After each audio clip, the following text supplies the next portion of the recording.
ფოთის სახელოვნებო სამხატვრო სასწავლებელმა შემოქმედებითი საქართველოს მიერ გამოცხადებულ კონკურსში კერძო მუნიციპალური სახელოვნებო საგანმანათლებლო სასწავლებლების ხელშეწყობა გაიმარჯვა.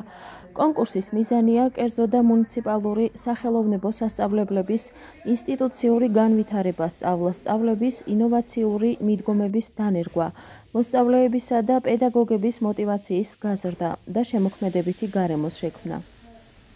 მიმდინარე წელს შემოქმედებითმა საქართველომ კულტურის სამინისტროს ეგიდით გამოაცხადა კონკურსი კერძო და მუნიციპალური სახელოვნებო სამხატვრო სასწავლებლების ხელშეწყობა, რომელშიც მონაწილეობა მიიღო აკაკი ჩხაიძის სახელობის სახელოვნებო სამხატვრო სასწავლებელმა.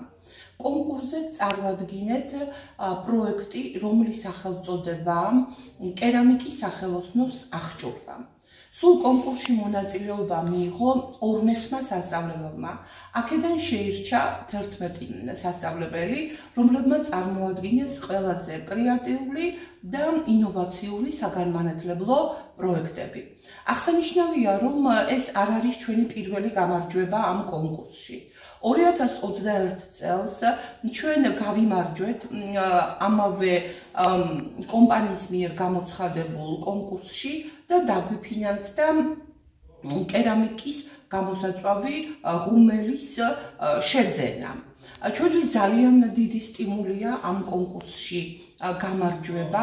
აღსანიშნავია ისიც, რომ პროექტი, რომელიც ჩვენ წარვადგინეთ, არის მდგრად განვითარებაზე გათვლილი.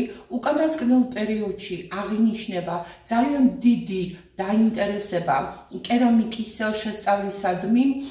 ვაპირებთ, რომ განვახორციელოთ მოკლევადიანი კურსები კერამიკით დაინტერესებული ზრდასრული მოსახლეობისთვის.